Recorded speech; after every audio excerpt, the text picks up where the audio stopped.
All right, YouTube, the Washington Post once again leads the world in being fake news, sensationalist bullcrap. They've convinced a lot of people that the Russians deliberately have attempted to infect the power grid up here through a Grizzly Steppe, through Burlington Electric Company, up here in my home state of Vermont. The problem being that the story is mostly false.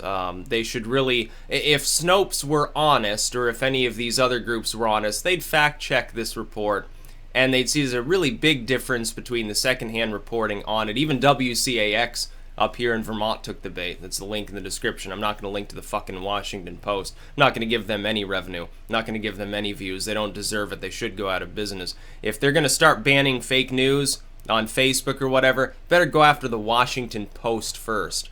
Yeah, New York Times would probably be second, maybe the Atlantic or something like that.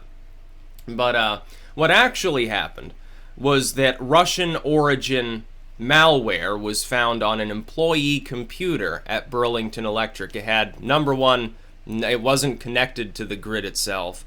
Number two, it's the same kind of low-level malware you're going to find on a million other randomly selected computers in this world. It's literally nothing more than somebody got a spam email, probably Russian models or rent a wife or something like that. They clicked on it, they got phished or something along those lines. They got some bad cookies installed on their computer, and all of a sudden the Washington Post wants you to believe that this is evidence of deliberate attempts to take down the electrical grid. Can you say fear-mongering? Can you say sensationalism? Can you say taking a molehill and making not just a mountain but something larger than Mount Everest out of it? The idea of losing the power grid, of getting that fucked up and ending up back temporarily in the Stone Age for many people, which would lead to mass chaos, trust me, I understand that. The idea that that has something in common with routine malware that infects literally millions of computers is astronomically stupid. There's no similarity whatsoever. Prove that this was a deliberate breach that was specifically targeting the electric systems. I don't think so. I think it was somebody clicked on the wrong link. I think it was somebody was doing what they weren't supposed to be doing at work there at the electric company and was looking at porn, and then they got a virus on their computer. Boo-hoo. That's not exactly an act of deliberate sabotage of the electrical grid by a foreign state. And these media groups reporting as though it was are dumb too. You have to be dumb to think that that's actually the case. This isn't even a computer connected to the grid, and it's just one part of the grid. Now there's an easy solution. It's like people worried about, Russia or China or something, they're going to hack our elections, they'll hack the voting machines. Well, then don't use voting machines, use paper ballots. It's as simple as that. Well, that was easy. We used that for the first couple centuries of our inception anyway. What's the friggin' difference now? Why do you need an electronic vote? You don't even need a mechanical voting machine. Give people a black marker and a paper ballot. That's all you need to do. Problem solved. What about our electrical grid? Everyone's always worried about an EMP event or a Carrington event or something. I'm worried about that too, because eventually there will be another Carrington event. It'll fry everything. Why don't we decentralize the grid more? Why is it that there are only 3 major conglomerate grids within the country? Texas is the most secure of them all. It has its own sort of separate grid system. I think it branches out slightly into New Mexico and Oklahoma now, because they realized it was more secure, it was more well taken care of, probably cheaper. Why do we only have a few very large grid systems? Why don't we move to having more local grids? Why don't we harden them against, again, EMP attack, Carrington event, whatever it happens to be? Why don't we attempt to decentralize it further? One of the big things that would really be helpful is if instead of having massive solar and wind projects out in the middle of nowhere, having to pipe them in essentially through a bunch of power lines to some community 10 miles away, why don't you simply subsidize rooftop solar? So you're not wasting more land that could be used for something else, or stay fallow and actually be nature. Why don't you decentralize the production of electricity? Why don't we, instead of interconnecting every fucking thing in each half of the country, minus, again, the Texas region, into these 2 gigantic power grids, why don't we work on localizing them more? It would be more efficient. It'd probably be more cost effective. The idea of centrally producing power and then putting it through power lines to communities 10 miles away anyways. It's inefficient as hell. It's an antiquated idea that dates back more than a century. It's pointless. What we should be doing is producing it as locally as possible. If that means every building producing as much of its power as possible, so be it. Much more efficient, probably cheaper. People would pay less for their electricity. I think that's the reason that they don't want to do that. Then they'd have to tax people for having renewable energy, and I don't think even the Democrats would support such a tax. They'd lose money in the long run or something along those lines. This was not an attack upon the electrical grid. If you read the original story, that's not entirely evident. But if you read WCAX, which is local, it's actually Vermont news, you'll see, oh yeah, it wasn't connected to the grid. It was an employee computer. It had malware on it. I'm sure every other computer there is subject to the same malware if the employee is in their off time or whatever, or while they're supposed to be doing other work, they're looking up Russian supermodels or something like that. Yeah, you might get a virus from that. Whoop-de-doo. That means nothing. That's not a state-directed attack. It's probably some, again, it's criminal syndicate. It's a group of hackers that are trying to bilk people, get money, or get ad revenue or something like that. Phishing is common. Hacking is common. Not everybody who's a hacker is being paid by a state to do so. Some people just do it as a hobby. Other people do it to make a living. Other people do it just to be jackasses, honestly. So it's kind of like trolling. Yeah, not every shill, not every troll is being paid by the Russian state. If you listen to like Being Liberal, Salon right now, they're trying to convince you that Russia alone, one single state in this world, is responsible for virtually all problems that have ever gone on in the world in the last 100 years. I beg to differ. I can think of plenty of problems from communism. Why would the Russians want to fuck around with Vermont anyway? We're more communist than they'll ever be. We're run by outright socialists. We've got Republicans in this state that are practically socialists. Why the hell would they want to screw with us if it's some vast communist conspiracy? And if it's a vast right-wing conspiracy, supposedly, why would they be using like porn malware or something like that? I think that would be immoral to them or something along those lines. The story doesn't make any sense the way it's interpreted by WAPO, which makes sense specifically because nothing that they ever post is true. Washington Post is fake news. They're part of the legacy media. No wonder it's fake. They've got to sensationalize. Saying, oh, employee computer at small power company in flyover state, essentially, infected by malware because employee was looking at porn. That doesn't really strike a chord with people. No, it's got to be specifically Russian, specifically deliberate, probably part of a plot to jeopardize our power grid. It certainly has to do something with Trump somehow along down the line. Otherwise, it's not newsworthy to a group like the Washington Post. They're trying to milk this for all it's worth. But it's literally fake. Their interpretation of the story is not true. You say Phil Scott's going to prepare a response. His response should be, what are you people talking about? It's malware. Everybody gets it all the time. Unless they take rather draconian steps not to.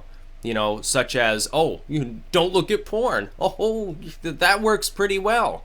Yeah, I went on RedTube, and I went on Chatterbait, and I went on freemilfcamgirls.com, and I got malware. I'm so surprised. I never thought it would happen to me. Those pesky Russians. Might not even been Russians. Could have been Chinese. Could have been North Korean for all the fuck you know. Could have been from some hacker group here in the United States. How are you identifying this as Russian malware? Again, what evidence is there? There was a thread on 4chan last night. I was too tired to participate. So I just looked at it. I said, well, that's pretty funny. And I went to bed. And it happens all the time. Some crazy Malaysian, actually, that does the Christ-chan cartoons is like largely responsible for all of the threads about how I'm a shill, Varg is a shill, Malnu is a shill, Black Pigeon Speaks is a shill, Shoe on Head is a shill. In fact, anyone associated with like alt-right, alt-light mentality, nationalism, libertarianism, ANCAP, doesn't really matter. That general core of people that is slowly conglomerating into a juggernaut to fight off leftism and multiculturalism, yeah, we're getting shilled an awful lot by people on the left, the globalists, specifically because they realize if we ever unify even loosely, their gig is up. Globalism is dead because we would outnumber them vastly. vastly, by probably billions of people. They're kind of concerned about that. But these people talking about, oh, you should just trust the government. Styx's claims don't make any sense because the government doesn't have to provide you with evidence. Again, look at the Iraq War. Look at the claims of Obama after the NSA revelations. Look at the Gulf of Tonkin. This is not a philosophical argument. It's an argument about political history. It's happened before. You don't have to be a conspiracy theorist. It has provably happened in recent history. The government tells you something has happened. It refuses to give you evidence. You accept it because you're stupid. You find out a decade later all of its claims were false. And they say, whoops, sorry, we were mistaken.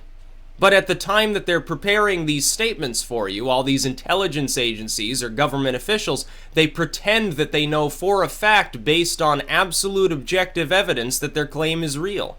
Only later on do they say, okay, yeah, we have a doubt, maybe. And then later they say, oh yeah, we were totally off the mark. We didn't know what we were talking about. They wait years and years to declassify reports specifically because they're lying to you. It has happened over and over. I think some of the JFK files are supposed to go public this next year. What's going to be their explanation from that? When it turns out that the worst fears of many Americans years after the fact were true, which I'm sure they will be. And that'll be in partially redacted, cleaned up form. You're never even going to see the full truth of the JFK assassination, honestly. It's stupid. Why would you trust these people? I don't understand it. Why would you automatically assume that somebody, because they put on a suit and tie, what they say is true? I guess it's a real-life Milgram's experiment or something like that. Oh, just keep shocking him, he's fine. Don't care about the chest pains he's talking about. You're masochistic if you have that mentality. You're not being told the truth by the media on this story any more than you are on the Russian hacking. The DHS under Obama says, okay, we've got the evidence. Here's the evidence. What do they give us? A list of IPs, some of which are supposedly from Russia, along with a laundry list of IPs from everywhere else, not even taking into consideration the fact that the DHS has to put a disclaimer on the evidence because it's so fucking retarded. Oh yeah, this is just a brief summary of the material, and we're not exactly sure, but this is the evidence Obama wants to give you little peon peasants out there. So you're telling me that somebody who's capable of hacking government servers isn't also capable of masking their true location and blaming it on somebody else? Yeah, those attacks from Antarctica, I'm sure they really came from there. Those attacks from the Maldives and so forth. No, this is a clusterfuck of stupidity. You have to be dumb to think that what Obama, Clinton, and these others are telling you right now is actually true. You'd have to be dumb to think that. Now, if you're running the Being Liberal page, or if you're an editor at Salon, you probably are that dumb. I hope the average person in this country learned their lesson from Iraq. The government lies to us for political, social, and economic reasons. No shit. I'm not saying it's just the Democrats that do this. George W. and all of his so-called Republican allies, a bunch of idiot neocon warmongers, did the same thing in Iraq. Those were Republicans that did that to us. It wasn't the Democratic Party. They gobbled up the swill too. They didn't question the intelligence agencies that said Saddam has WMDs. Saddam has chemical agents, biological agents, probably nuclear material. He's probably trying to get more of them. He's trying to buy nuclear material from everybody. He's probably like halfway to a nuke right now. We've got to invade and liberate people. And by the way, we'll be greeted as liberators. They will love us. There'll be no problems. Netanyahu comes out, oh yeah, glorious United States, please help the millions of Iraqis who are at risk of all sorts of tyranny. We march in because the intelligence agencies and the government, both Republicans and Democrats, told us it was a good idea. What happened? Was it a good idea? Or did it fuck up the region further? We were told, oh yeah, if we get rid of Gaddafi, Libya will be so much better off. Look at Libya now. Is it better off? No, it's not. Look at Syria. Oh, we're just arming and funding the FSA. We're not even giving them lethal aid. We find out later that's a lie. We're just training them a little bit, and they're liberators. We find out that's not entirely the case. All these weapons and all the money ends up going to ISIS anyway. Most people there would prefer Assad to be in power. I don't blame them. Better a tin-horn dictator that's been in there for a while with seeming calm than a group of total jihadis who just want to kill everything in their path, I suppose. And there are still people that believe it's a good idea to keep doing this. There are people now with so much cognitive dissonance in the partisan Democratic movement. They say Trump is evil. He'll bring war. And at the same time, they don't realize we've been at war for the last 8 years too. It didn't stop when Obama got elected. My God, tens of thousands of people have been killed in places like Yemen and Pakistan by Obama's drone program alone. Is that not an act of war? If we targeted some nation with 100,000 people in it, drone 10,000 of them, do you think that that would be considered an act of war? Why is it any different if there's millions of people? So their neighbors, their kids, their parents, whatever, they get killed, a school gets burned down here, a hospital gets shelled over there. No big deal, because it's covert. He just doesn't like talking about it, so he gets to keep his Nobel Peace Prize. It's a farce. The Nobel Committee is a farce. The U.S. government, in its claims against Russia right now, is a farce. This is a farce. It's not true. It is a lie, probably designed for some ulterior reason. I wonder what that could possibly be. Could it be that they're hankering for another Cold War because it's lucrative? Because it helps technology along? Because they don't care about the impact of human misery on all the vassals of the West and the East combined? They don't care so long as they can keep up global trade, which itself is a farce too and doesn't benefit the lower middle or upper middle class of any nation involved. Hell, it barely benefits the rich. It benefits not even the 1%ers. It benefits like the 1/10 of 1%ers.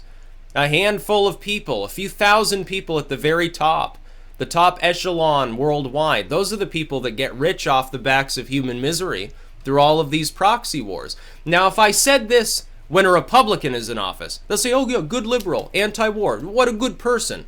I say it when Obama's in office, oh, you evil bigot, you're giving Trump a pass. You've turned into nothing more than a Trump bot. Are you really that dumb? Are you that easy to fool? My goodness, somebody could get you to sell your entire inheritance to them for a penny. That's how dumb you really are if you're thinking that way. Obama, great peacemonger in chief. No, he's not. Spare me the stupidity. I can't bear it. It's almost unbearable at this point. I expected that at some point people would kind of wake up, realize really how fucked up their claims really were. That at some point they would lay it on so thick, it'd be so obvious that nobody could possibly take it seriously anymore. And once again, I am disappointed. There are libertarians that understand what's going on. There are a handful of like actual hippies that realize that Obama and his ilk are pieces of shit. There are some Republicans, but I mean, they will give, if Trump were to do the same thing, honestly, some of these people would give him a pass. I won't. I'll call him out the same as I'm calling out Obama. And all of those people suddenly will think that I've become a Democrat, that I've become a liberal, that I can't possibly just stand for common sense. That's how bad it is. Totally fooled into the football team mentality.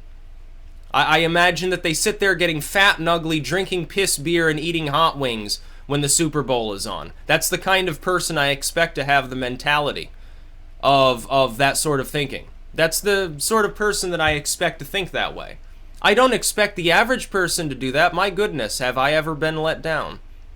Trying to shill me, somebody who knows what's going on, who studies political history, who analyzes politics regularly, who understands what the news is doing, who understands what's going on in the world right now and how bad things really are. Trying to shill me is not going to work. I don't care if you do it on YouTube or Facebook or 4chan. It doesn't make any difference. Trying to go after me because I'm claiming that the government could be dishonest, my goodness. I guess I should just take a leaf out of the book of the true Trumpites and just call you a total liberal. Oh, opinion discarded. You're far left. Well, yeah, you're just a cuck. Or something like that. Or maybe a neocon cuck or something like that. I'm just going to start doing that. Apparently it works better than actually knowing what's going on.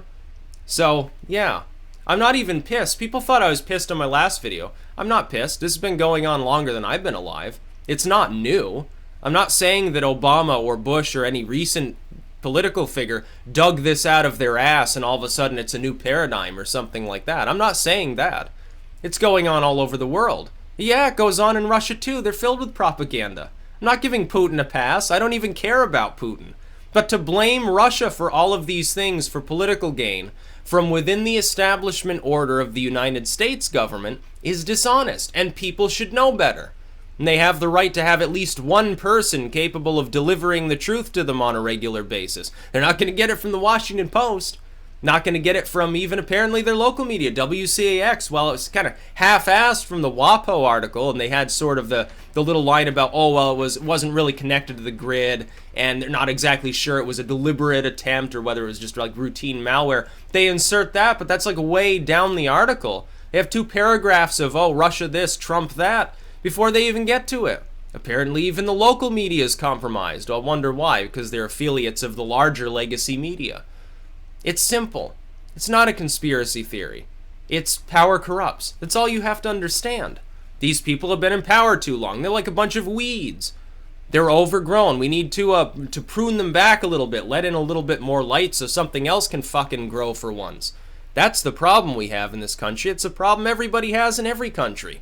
You'd be hard-pressed to find a country in this world today where you actually have a truly fair and open media, where you actually have sensible government. The closest approximation that we have is Iceland, for Christ's sake. That's about all. Peace out.